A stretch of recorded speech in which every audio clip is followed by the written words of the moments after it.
Bismillahirrahmanirrahim. Assalamualaikum warahmatullahi wabarakatuh. Innal hamdalillah nahmaduhu wa nasta'inuhu wa nastaghfiruh wa na'udzu billahi min syururi anfusina wa min sayyiati a'malina. May yahdihillahu fala mudhillalah wa may yudlil fala hadiyalah.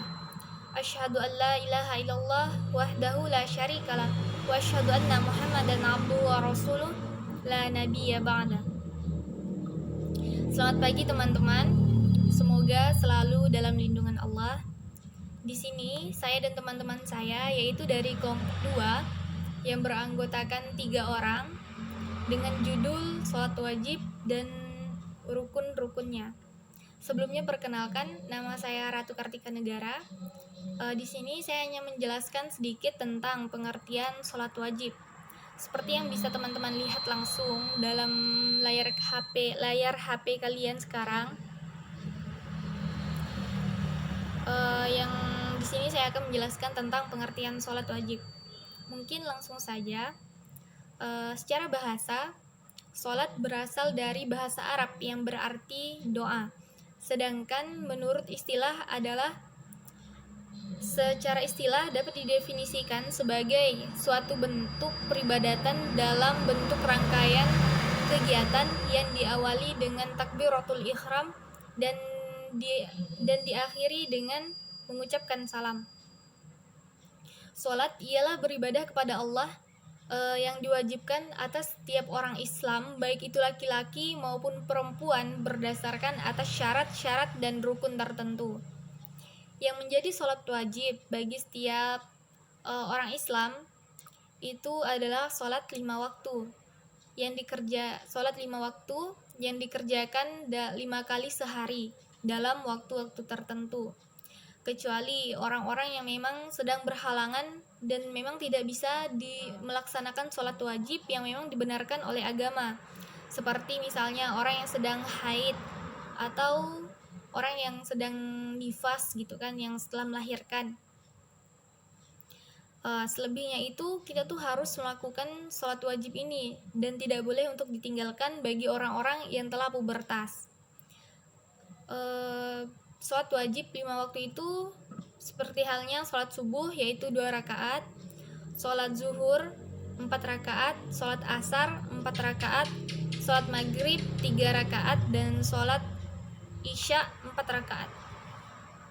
Kemudian selanjutnya yaitu waktu sholat berbeda-beda pada setiap tempat dan wilayah, bahkan perbedaan itu terasa dalam waktu ke waktu.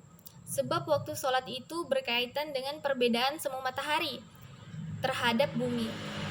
Untuk menentukan waktu sholat diperlukan letak geografis, waktu, dan ketinggian. Selanjutnya yaitu syarat-syarat sholat. Syarat sholat terdapat atau terbagi menjadi 8 bagian seperti yang bisa kalian lihat. Yang pertama yaitu beragama Islam. Yang kedua sudah baligh atau berakal. Yang ketiga suci dari hadas atau najis. Yang keempat suci seluruh anggota badan, pakaian, dan tempat. Kemudian menutup aurat. Bagi yang laki-laki adalah antara pusar sampai lutut. Kemudian untuk perempuan seluruh anggota tubuh kecuali muka dan telapak tangan. Kemudian selanjutnya yaitu telah masuk waktu yang sudah ditentukan untuk masing-masing sholat. Dan selanjutnya menghadap kiblat, dan yang terakhir adalah mengetahui mana yang rukun dan mana yang sunnah. Mungkin hanya ini yang dapat saya sampaikan. Apabila ada yang kurang dimengerti, silakan untuk ditanyakan.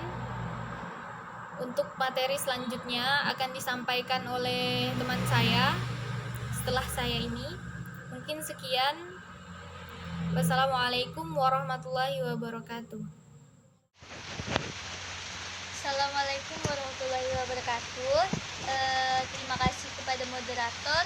Di sini saya Daeng Nur Hayati, NIM 116038 dari kelas 3C Ekonomi Syariah.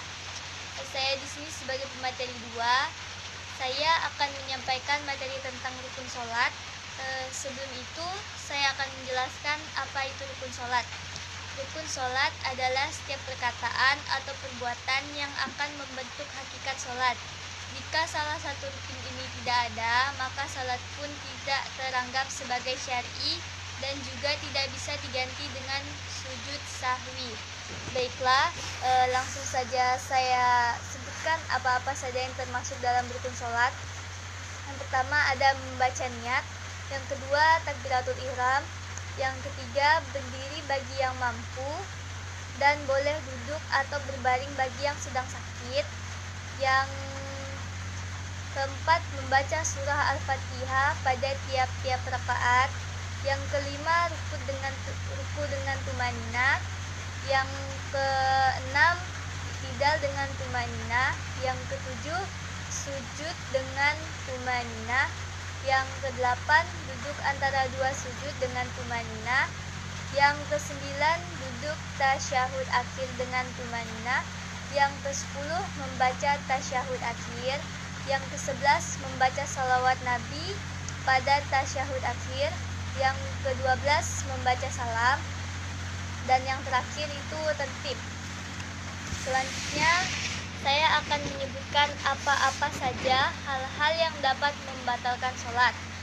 Yang pertama, ketika salah satu syarat atau rukunnya tidak dikerjakan, yang kedua terkena najis, yang ketiga terbuka auratnya, yang keempat berbicara dengan sengaja, yang kelima mengubah niat-niatnya, yang keenam makan dan minum saat sholat, yang ketujuh tertawa, yang kedelapan membelakangi kiblat, yang kesembilan mendahului imamnya 2 rukun jika sholat berjamaah, yang ke-10 murtad, yang ke-11 menambah rukun, yang terakhir bergerak berturut-turut sebanyak 3 kali. Selain rukun dan syarat, juga terdapat hal-hal yang dianggap makruh dalam sholat. Di antaranya menaruh kedua telapak tangan di dalam lengan baju ketika takbiratul ihram, ruku dan sujud. Yang kedua memejamkan mata. Yang ketiga menutup mulut rapat-rapat. Yang keempat memalingkan wajah ke kanan dan ke kiri atau tengok sana sini. Yang kelima menghadap ke langit. Yang keenam bertolak pinggang. Yang ketujuh menahan hadas. Yang kedelapan meludah. Yang kesembilan mengerjakan sholat di atas kuburan. Yang terakhir melakukan hal-hal yang mengurangi kekhusyuan pada saat kita sholat. Baiklah, hanya itu saja yang dapat saya sampaikan. Selanjutnya materi 3 akan disampaikan oleh Mariana. Sekian dari saya. Wassalamualaikum warahmatullahi wabarakatuh. Assalamualaikum warahmatullahi wabarakatuh. Perkenalkan, nama saya Mariana. NIM 11903059. Ini saya akan membahas perbedaan sholat laki-laki dan perempuan. Yang pertama, aurat antara pusar sampai lutut. Boneka. Sedangkan untuk perempuan itu auratnya seluruh tubuh terkecuali muka sama telapak tangan. Ini ya. Nih, kalau laki-laki itu antara pusar sampai lututnya saja auratnya dalam sholat. Jika lengannya nampak nggak apa-apa, itu sah sholatnya bagi laki-laki. Sedangkan untuk perempuan itu seluruh badan dari ujung rambut sampai ujung kaki itu aurat, terkecuali itu telapak tangannya sama mukanya. Dan yang kedua itu merenggangkan kedua siku tangan untuk laki-laki, untuk lambung ketika ruku dan sujud. Begini, ini direnggangkan, di sininya nih direnggangkan, gini kan, ngangkatnya gini. Ini ya, nampak ya. Ini nih, kalau sedangkan untuk perempuan itu perbedaannya gini, perempuan itu harus dimepetin gini. Ini ya. Nah, Tuh perbedaannya gini kan, nyepet. 3 bersujud pun gini dia kan. Yang laki-laki gini, gini kan. Yang ketiga, menyaringkan bacaan. Untuk laki-laki jika menjadi imam itu menyaringkan bacaannya. Sedangkan untuk perempuan itu tidak diperbolehkan untuk menyaringkan bacaannya. Jika ada laki-laki bukan muhrimnya. Tapi diperbolehkan jika dia menyaringkan bacaannya itu semuanya muhrimnya. Seperti kan ada anak laki-lakinya, dia mengimami anak perempuannya, di situ ada anak laki-lakinya sedang duduk, enggak apa-apa, suaranya dinyaringin gitu kan. Dan yang keempat itu, bila terdapat kesalahan pada imam, cara peneguran laki-laki itu bertasbih 3 kali, mengucap subhanallah pelan-pelan, subhanallah, subhanallah. Sedangkan untuk perempuan sendiri, jika untuk menegur imam, dia itu memakai tapak tangannya menepuk punggung tangan kirinya. 1, 2, 3 kali ya untuk menegur imam, 3 kali. Tapi pelan-pelan, jangan cepet-cepet gitu kan. Sekian pembahasan dari kelompok kami. Kurang lebihnya kami mohon maaf. Untuk selanjutnya kita buka sesi pertanyaan.